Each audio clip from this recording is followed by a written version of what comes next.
Hello. Today we're looking at probability. This is one of my probably all-time favorite subjects. So your goal today is to learn to find the probability of an event by using the definition of probability. So let's take a look at our vocabulary that you're going to be experiencing throughout the slideshow, and pay special attention to the first five, because I'm going to give you a sentence here in a minute where you're going to fill in the blanks with experiment, trial, outcome, sample space, and event. And then we'll define probability and complement soon after. All right, so in our paragraph here, if you just read along with me, and then you can pause it and try to fill in the blanks from the first five vocabulary words. We have an blank, which gives you a clue there that it begins with a vowel, is an activity in which results are observed. Each observation is called a blank, and each result is called a blank. And blank, I'm sorry, so another vowel there. The blank is the set of all possible outcomes of an experiment, and there's another vowel, blank, is any set of one or more outcomes. So please pause the video and see if you can fill in those blanks from what you know from your previous math classes. Welcome back, and hopefully you filled in the blanks. Let's check them. An experiment is an activity in which results are observed. Each observation is called a trial, and each result is called an outcome. The sample space is the set of all possible outcomes of an experiment. An event is any set of one or more outcomes. So just looking at some examples of experiments, what the sample space would include is what we're going to talk about here. And then over here you've got the event, so this kind of gives you a little clue as to part of the sample space. So flipping a coin, heads or tails. Rolling a number cube, well, if they've got numbers on them, a cube has 6 sides, so it would be the numbers 1 through 6.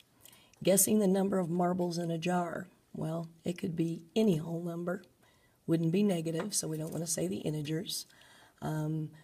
Could be 0, I guess. That would be an easy guess. But anyway, an event might be if you guessed 13. All right, so now the definition of probability. The probability of an event, written capital P with a parenthesis, and then you put the event inside. So for example, on that last one, if you had put the probability that you would roll or flip a head on a coin, then you'd put probability of heads instead of the word event there, is a number from 0% or 0 to 1% or 100%, I'm sorry, or 1, that tells you how likely the event is to happen. The probabilities of all the outcomes in the sample space add up to, well, all the outcomes, the probability has to be between 0 or 1, so all the outcomes would have to add up to 1, the whole, or 100%. Then here there's kind of a continuum on a number line from 0 to 1, and all our probabilities lie within this region. So when you look at the 1, that means it always happens. It's 100%, it is definitely going to happen. Whereas if it's a 0, that means it never happens, or 0%. Then just like our fractions that we have, if your probability is 1/2 or 0.5, of course that's 50%. Anything less than it happening about half the time, anything less than 1/2 or anything less than 50% then would fall in this range. And then also, if it's greater than 1/2, if it's more than half likely to occur or more than 50% likely, it would be in this range. The complement, I don't know if you talked about that last year, but the complement of an event is all of the outcomes not in the event. So the things that don't happen. The sum of the probabilities of an event and its complement have to add up to 1. So let's do some examples. All right, so finding probability outcomes in a sample space. Okay, give the probability for each outcome. And here we've got the basketball team has a 70% chance of winning. So if they have a 70% chance of winning, then they would have to have a 100% minus 70% chance of losing, and that would be the complement, the probability of losing. The probability of winning, P with a parenthesis, win, 70% or 7/10. The probabilities, again, must add to 1. We just talked about that. So the probability of losing would be 1 minus 0.7 or 7/10, which is 3/10 or 30%. The next example, finding probabilities of outcomes in a sample space. Okay, the probability for each outcome. First of all, the probability down here of spinning a 1.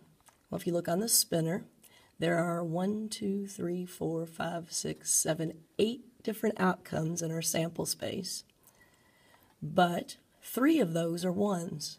So again, we're doing a percent or a fraction, but in a percent, we always say part. So the 3 1s out of the whole, which is 8, would be 3/8. Put that in the chart. The probability of 2, there's also 3 2s. So that's also going to be 3/8. And the probability of a 3, there's only 2 3s. So that means it's going to be 2 chances out of 8. And 2/8, of course, reduces to 1/4. So we would put 1/4 for the last one. Oop, I wanted to say something about that. If you add these up, look what they add up to. Add the numerators. 3 plus 3 is 6, plus 2 is 8. 8/8 is 1. So they all add up to 1 or 100%. All right, so the probability of rolling a number cube. All right, well, if you have a cube, we talked about the idea that you have 6 different sides. And on those sides, if you have 6 different sides, the 1 is one of them, so that would be 1 out of 6. Probability of a 2, 2 out of 6, and so on. They're all going to be equally likely unless you have something called a weighted cube, which means it's not exactly symmetrical, or somebody puts a weight inside of it. Then there's going to be numbers that are going to come up more likely than others. So you want that to be a fair cube. When we're going to be dealing with foam cubes, and when we deal with foam cubes, if there are any irregularities, if somebody has squeezed it, it could make it not be fair. All right, and then all those 1/6s, there's 6 of them, they have to add up to 6 6 or 1. All right, so now we're going to look at a quiz contains 5 true or false questions. Suppose you guess randomly on every question. The table below gives the probabilities of each score. Now, in class, I can talk to you about how they got these, because these are calculated by probability, okay? And it looks kind of weird, and you might think, how come they're not all 50%? And we'll talk about that later, or I'll talk about it tomorrow in class. But what's the probability of guessing a 2 or more correct?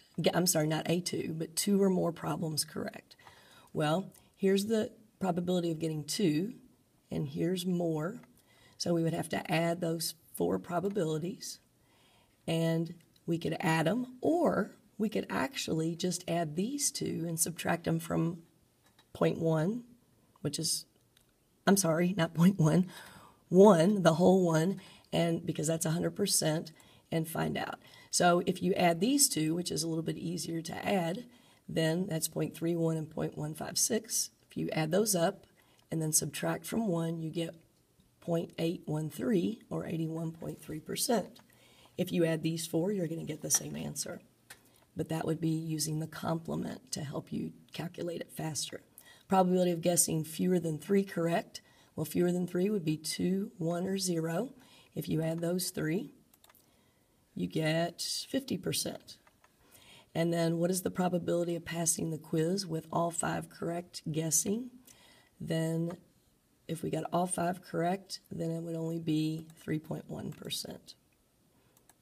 All right, last problem, and I would like for you to do some underlining here after we've read it once, and then go back and try it on your own, and then we'll come back and do it yourself, which you can do on any of these.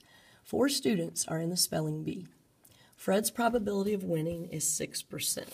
I'm sorry, 60%, which is 6/10. Willa's chances are 1/3 of Fred's. Betty's and Barry's chances are the same. Create a table of probabilities for the sample space. All right, so what I would like for you to do is underline the important information and create your table for the sample space, and we'll come back and see how you did. All right, so first of all, understanding the problem. The answer will be a table of probabilities. Each probability will be a number from 0 to 1, and the probabilities when you're done have to add up to 1. List the important information, and I told you to underline it. So the probability of Fred would be 6/10 or 60%. The probability for Willa would be 1/3 of Fred's, so that's going to be 1/3 times Fred's, which is 1/3 of 6/10, which is 2/10. So there you've got some more information. And then where are we at here? The probability of Betty equals the probability of Fred. So there we've got both of them equally likely. And so that's some good information for us for the spelling bee. Okay, so our plan here, we know the probabilities add to 1, so we use this strategy to write an equation. And so they decided to let P equal probability for Betty and Barry. If you want to use another letter that you feel is more appropriate, you could use X, whatever, that's fine. So the probability of Fred plus the probability of Willa plus the probability of Betty plus the probability of Barry is equal to 1. We know that. We know Fred's probability and we know Willa's. Hers was 1/3 of Fred's and his was 60% or 6/10. And then we know Betty and Barry are the same. So for these two, you might have used a B there. If you know that this one's B and this one's B, or this one's P and this one's P, then P plus P is 2P.